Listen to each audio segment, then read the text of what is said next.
Saya ke dokter, kata dokter, kamu 3 hari lagi keluar dari rumah sakit, jantung anakmu lemah, gitu kan, jantung anakmu lemah. Tapi malam itu juga saya bilang sama dokter, saya harus keluar, saya harus mengantarkan suami saya ke bandara. Saya dimintai tanda tangan sama dokter, kalau sampai terjadi apa-apa sama bayimu, rumah sakit tidak bertanggung jawab, karena ini atas kemauanmu, mau nggak mau saya keluar. Dan malam itu sekitar jam 2 malam, hujan lebat, saya pulang bersama beliau ke tempat kontrakan saya. Paginya saya antarkan beliau ke bandara sama anak saya, ada foto-fotonya di situ. Itu salah satu mungkin di balik suka duka perjalanan. Gitu, makanya kalau cuma cacian, makian dan fitnahan itu udah makanan sehari-hari kita gitu. Orang kan tidak mau tahu bagaimana perjuangan kita untuk mendirikan pesantren dan majelis ini sehingga terbentuk seperti saat ini gitu. Saya juga nggak habis pikir kenapa ya gitu. Di saat orang seperti kita gitu yang seharusnya dapat dukungan, tapi kenapa banyak pihak yang justru ingin menghancurkan gitu. Mi katanya, saya ini mau dibunuh orang, saya disuruh berhenti dakwah. Dikepung itu. Dikepung waktu itu. Saya cuma bilang gini, andai kata suami saya gugur, dihalangi sama orang dan darahnya harus mengalir karena dakwah, maka saya ikhlas. Beliau menangis. Beliau menangis. Saya tidak tega meninggalkan kamu sama anakku yang dalam keadaan posisi sakit. Waktu itu saya bilang, kamu tetap pulang. Pulang.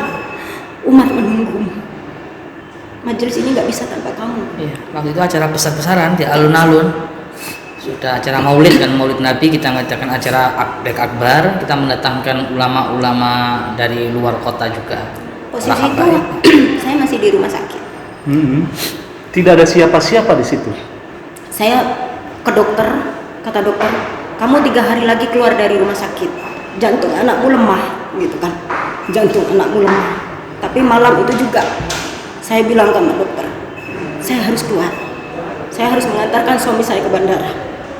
Saya dimintai tanda tangan sama dokter, kalau sampai terjadi apa-apa sama bayimu, rumah sakit tidak bertanggung jawab, karena ini atas kemauanmu, mau nggak mau saya keluar. Dan malam itu sekitar jam 2 malam, hujan lebat, saya pulang bersama beliau ke tempat kontrakan saya.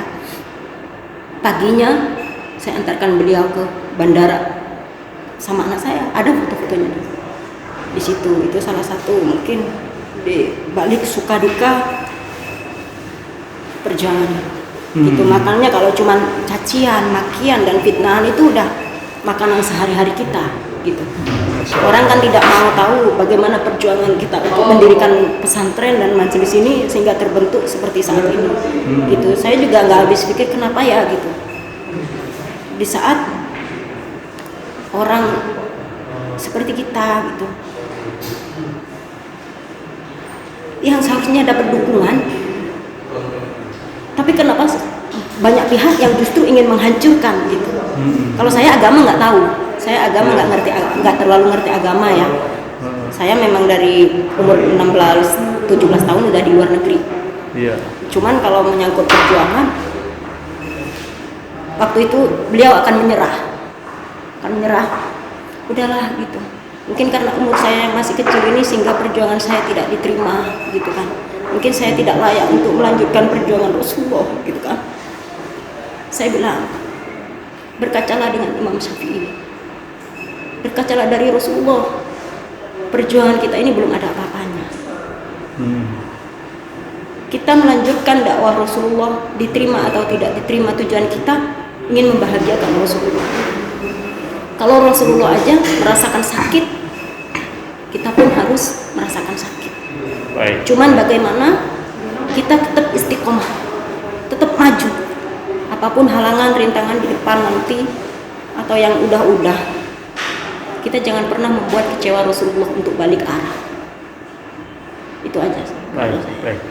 Luar biasa ini pengorbanan seorang istri ternyata di tengah seorang laki-laki yang hebat itu ada wanita yang luar biasa. Ya. Nah, pemirsa, luar biasa nih pengalaman sosok muda ini, perjuangannya dalam berdakwah. Saya pengen satu pertanyaan lagi. Anda berkecimpung di dakwah, pondok pesantren dan lain sebagainya, sampai mengorbankan segala harta, benda dan sebagainya. Tiba-tiba sosok Gus Idris ini melejit menjadi seorang YouTuber, padahal basicnya dakwah. Bagaimana ini ceritanya? Mungkin beliau lebih paham untuk menjelaskan. Ya, kita juga nggak menginginkan jadi YouTuber, ya. Nggak menjadi YouTuber, karena kita sudah mewakafkan jiwa kita, raga kita ini untuk dakwah.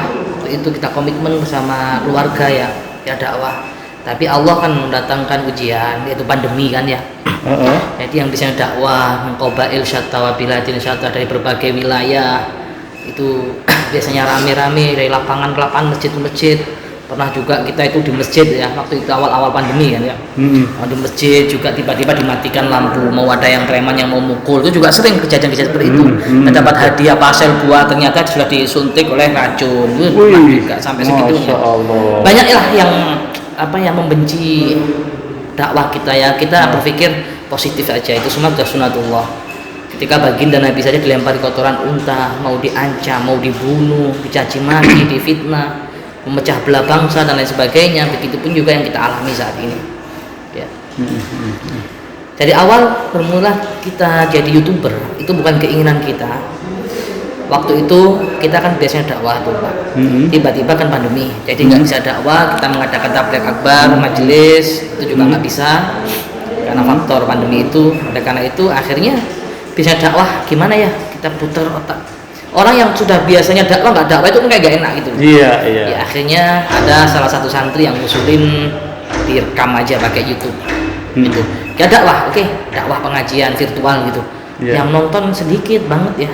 Biasanya hadir ribuan orang, yang nonton cuma 10, 20, 30. Bingung kita gimana ya caranya kita dakwah ini diterima. Putar otak. Ada santri juga yang kasih saran. Gini Gus, ini orang dakwah ini gimana caranya diterima seperti Kanjeng Sunan Kalijogo kan gitu. Harus membangun karakter satu. Yang kedua, apa sih yang paling disukai oleh masyarakat Indonesia ini? Ada yang mengusulkan, di dalam dunia metafisika, dunia ghaibiyah. Nah, disitulah kita akhirnya belajar tentang spiritual. Belajar, ya juga ada sanatnya. Belajar sampai 7 bulan kita belajar tentang spiritual menekuni. Setelah itu ya kita disitulah awal melejitnya tentang YouTuber. Iya.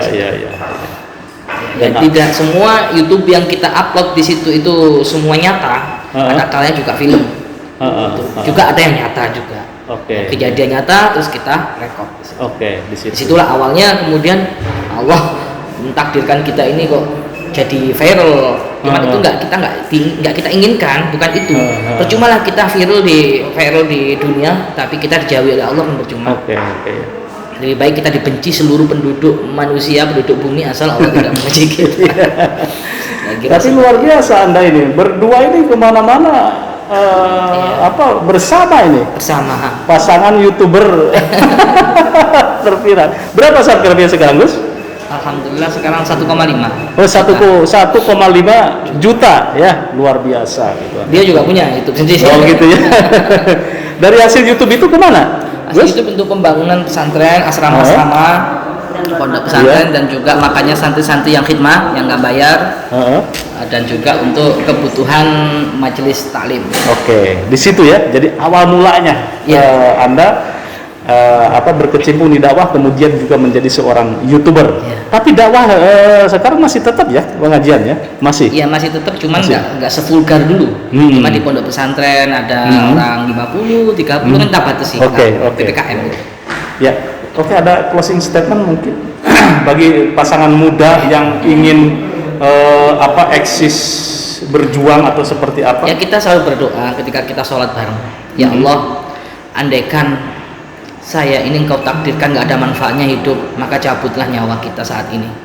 Andai kata Engkau takdirkan ilmu kita itu, hidup kita itu bermanfaat, maka panjangkan umur kita, sehatkan badan kita. lapangkan rezeki kita, mudahkan segala urusan kita dan ridhoi perjuangan kita. Itu saja yang kita Oke, doakan. iya. Oke. Umi ada ini? Mungkin? Mungkin ada sedikit tambahan dari saya ya, ada yang menarik nih, ada yang menarik. Mungkin ini untuk kalangan suami istri dimanapun berada ya. Walaupun saya masih dalam tahap belajar, 10 tahun mengarungi rumah tangga bersama beliau, banyak suka duka, pasti ya namanya rumah tangga itu nggak selalu mulus gitu. Pada suatu ketika beliau ini didatangin juga sama orang, waktu itu dakwah di mayoritas non muslim. Akhirnya terang-terangan ke orang, datang ke tempat kita. Saya di posisi di Hongkong tuh, bawa golok tuh, terang-terangan. Kan panggilnya Tris gitu ya, Idris kan. Tris, kalau kamu nggak berhenti berdakwah, kalau kamu nggak berhenti bersiar agama, maka kamu akan dibunuh. Itu beberapa orang bawa golok. Beliau ketakutan tuh waktu itu ya, masih kecil, namanya masih kecil ya, masih sekitar umur 23-an, 24 lah, pikirannya belum dewasa. Mi katanya, saya ini mau dibunuh orang, saya disuruh berhenti dakwah. Dikepung itu. Dikepung waktu itu. Saya cuma bilang gini, andai kata suami saya gugur, dihalangi sama orang dan darahnya harus mengalir karena dakwah, maka saya ikhlas. Akhirnya dia bangkit lagi. Maka ini pesan bagi saya ya, buat istri-istri dimanapun, di saat suamimu itu tujuannya baik, tujuannya mulia, jangan didondonin, harus dikasih semangat terus. Karena kekuatan seorang suami itu pasti Ada di seorang istri ya, pasti di situ ya. kalau suami istrinya melarang-larang nanti malah Begitu nggak gitu. semangat lagi. Oke. Ya, pemirsa, luar biasa pengalaman hidup pasangan muda ini, eksis di dunia dakwah dan juga eksis di dunia YouTube. Mudah-mudahan bincang-bincang ini memberikan sebuah inspirasi siapapun, atau tanpa melihat latar belakang siapa dia, tetapi pengalaman tadi memberikan spirit terhadap kita bagaimana berjuang tanpa henti dan berjuang dengan apapun yang kita miliki ya, dengan lillahi ta'ala. Oke, terima kasih pemirsa. Jangan lupa like, share, subscribe channel kita. Wassalamualaikum warahmatullahi wabarakatuh. Waalaikumsalam.